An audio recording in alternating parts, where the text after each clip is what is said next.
Ações do Banco do Brasil. Seria o Banco do Brasil o melhor banco para dividendos? Seria o melhor case de bancos do momento? Ou seria o fim dos dividendos agora com o governo Lula? Bem-vindo ao canal Top Ações. Vamos analisar hoje o case do Banco do Brasil de uma forma mais técnica e calma, sem emoções, por favor, e sem olhar assim de modo muito cru, tá?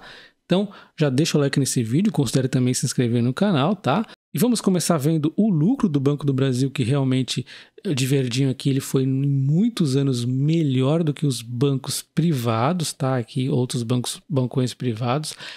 Mas, em algum momento, houve a reversão. Você vê que os bancos privados passaram bem em alguns momentos aqui. E aí, o Banco do Brasil vem alcançando agora, né, os bancões novamente. Então, você vê que isso aqui nos mostra uma certa oscilação mais forte no Banco do Brasil nos lucros, o que pode nos indicar algum possível problema, né? Mas, por outro lado, nos mostra que, historicamente, o Banco do Brasil é um excelente banco. Então, esse já é um motivo para eu nunca ter vendido o Banco do Brasil desde que eu tenho ele aí já há muitos e muitos anos, tá? Então, o Banco do Brasil aqui, em termos de ROI, ele realmente é muito rentável. A gente observa aqui desde o governo Lula, né, aqui em 2003, teve ROIs muito bons, chegou a crescer, caiu, oscilou tudo mais, uma quedinha aqui.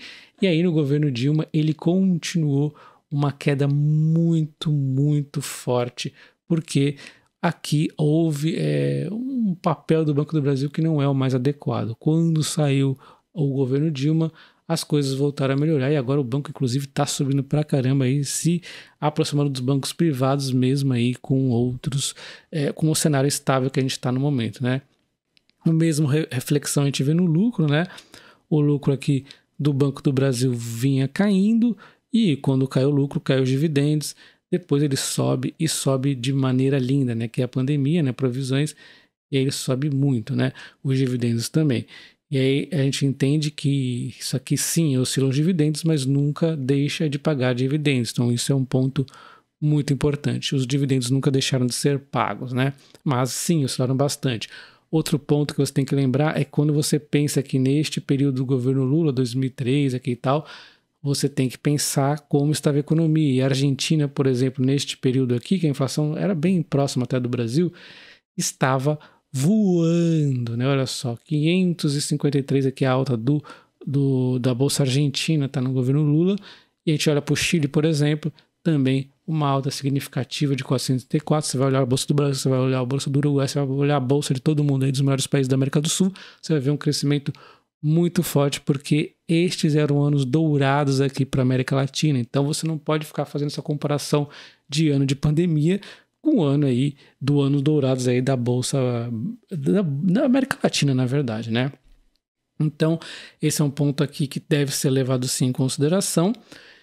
Tudo bem, então nós entendemos que o Banco do Brasil foi muito lucrativo no governo Lula, porém a América Latina estava voando naquele período e pouco depois a Bolsa, aliás, o Banco do Brasil começou a despencar os dividendos, o lucro, o ROI e tudo mais, né? E o que aconteceu nesse período foi exatamente este tipo de linha de raciocínio, onde os bancos privados, os bancos públicos, né, buscavam aí o protagonismo da economia, fomentador da economia nos bancos públicos. Essa aqui é o que o governo está sinalizando nesse momento e não é uma boa coisa, tá? Isso é perigoso. Se esse protagonismo ficar mais focado realmente para a Caixa, para os outros bancos, beleza, BNDES e tal. Agora, se isso daqui ficar respingando muito no Banco do Brasil, é ruim. Então a gente tem que ter isso em mente sim, né? A gente lembra aqui da fala do Lula que vai enquadrar o Banco do Brasil e quer lucro menor do que os concorrentes privados, a gente não pode esquecer disso. Por outro lado, a gente também não pode esquecer que o banco aí, ele tem a lei das estatais no momento para proteger e também vamos lembrar que o Banco do Brasil ele está voando, né? Ele está voando no setor agro. Então são pontos positivos e pontos negativos, a gente tem que colocar tudo isso na balança. E a gente lembra até que o Meirelles andou fazendo algumas críticas em relação ao Lula, né? Que ele estava pegando muito o caminho da Dilma, mas ele até falou aqui algo interessante que o anúncio da equipe econômica de Lula tende a acalmar o mercado. E realmente porque quando não temos aí notícias, a gente fica pensando no pior. A gente pensa aí no Guido Mantega, que seria terrível. A gente pensa no Haddad, que seria pouco menos terrível, né?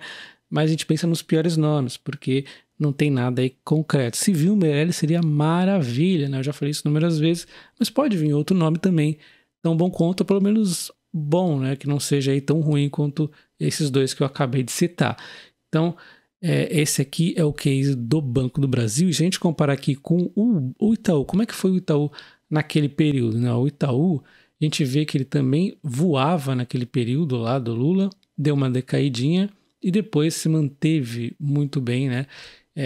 Caiu aqui com a pandemia e se recupera. Então você vê que o Banco Itaú ele foi muito mais estável ao longo dos anos, né? Então isso aqui já nos mostra que talvez uma diversificação possa ser interessante, né? Olha só, diversificação nesse momento pode ter sido sim interessante. Você não gosta do Itaú, você quer um dividendo um pouco maior. Historicamente a gente sabe que a Itaúsa foi uma boa pagadora de dividendos. Você só está precisando ter paciência nesses anos recentes aqui, por conta da pandemia, e do Itaú estar nesse enfrentamento de fintechs, né?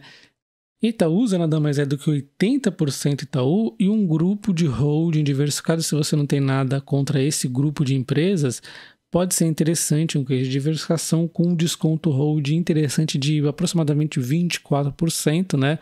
Lembrando aí que, pelo menos para mim, 20% para cima já está muito interessante o desconto holding. Então, é a forma de você ter um acesso ao Itaú de forma descontada e ganhar mais dividendos, desde que você não tenha algo contra o grupo de empresas. Mas se você não gosta de repente da Alpargatas, você pode gostar da Dexo, das outras aqui que são muito interessantes, tá? Então esse aí é uma segunda alternativa.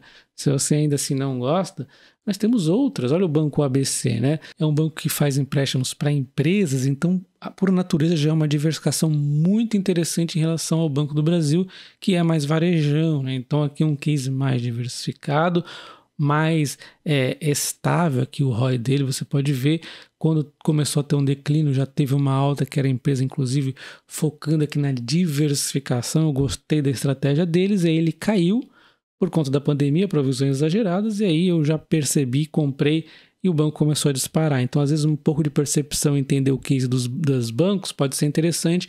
Entrou aqui um banco diversificado na minha carteira para fazer aqui ao lado do Banco do Brasil, que é outro varejão, e junto com a Itaúsa já tem aqui um grupo bastante interessante. Acabou deixando aí, entrando por último, o Bradesco, que em alguns momentos ele foi dando promoções interessantes e tem um braço bastante forte aí nos seguros, né? Então esse é o meu quarteto aqui de bancos, tá? Então a gente vê que o Santander poderia ser outra alternativa, né? O Santander, olha só, vinha de um crescimento muito interessante, ele não vai ter esse mesmo nível de crescimento que ele esteve nesse período. A gente vê que essa quedinha aqui no lucro dele foi exagerada em relação às cotações que bateram pra caramba. O Santander pode ser, de repente, outra alternativa, né? E aí nós temos o Bradesco, o próprio Bradesco que eu falei, mais uma vez aqui dando uma interessante alternativa, chegando aqui uma queda significativa por conta de um resultado que não agradou muito, né? Porque teve aí inadimplência pesada, mas ele tenta fazer aqui um fundo, né? Talvez os R$13, quem sabe, né? Um fundo aí que ele chegou a bater abaixo, mas agora está tentando se manter nos 13. Ele nem sequer caiu hoje, isso é um bom sinal em termos aí de manter a cotação, que o mercado viu que esse valor aqui, lá de 2020, né? Meio aí ridículo tanta queda assim, né? A gente vê então que o Banco Bradesco, ele teve sim também uma quedinha. Será que é justificativa para tudo isso? Não é, né? Então, assim, o mercado também parece ter exagerado bastante no Bradesco, e o que a gente vê aqui é um crescimento de lucros, na verdade, assim como um crescimento também de dividendos, né? E aí, quando a gente vê as cotações do Banco do Brasil, a gente vê muita alta justificada, diga-se de passagem, de resultados fantásticos. E qual era a minha tese desde o princípio dos tempos aí sempre? Não vender o Banco do Brasil, e quando ele chegasse nos valores altos, vender calça. O que ele fez nesse dia aqui? Coincidentemente, eu não sabia que ele ia voltar a cair depois desse dia, obviamente. Vendi calça, até comentei, né? E ainda tinha deixado para vender mais um pouco no dia seguinte, mas aí ele começou a cair depois de então, né? E o que eu falei que ia comprar ele quando? Apenas próximo dos 31,20, tá? Que ele bateu várias vezes e acima disso eu não iria comprar. Então, provavelmente, talvez um pouco antes disso eu vendesse puts, né? E foi o que eu fiz. Na verdade, eu fiz até um pouco antes do que eu esperado. Eu deveria ter esperado um pouco mais. E por que eu fiz antes? Porque o resultado do terceiro trimestre foi tão bom que deu até uma animadinha e eu pude aí vender puts então a esse valor, exatamente como eu havia falado que eu faria aqui, ó. Eu falei que faria vários e vários dias atrás, né?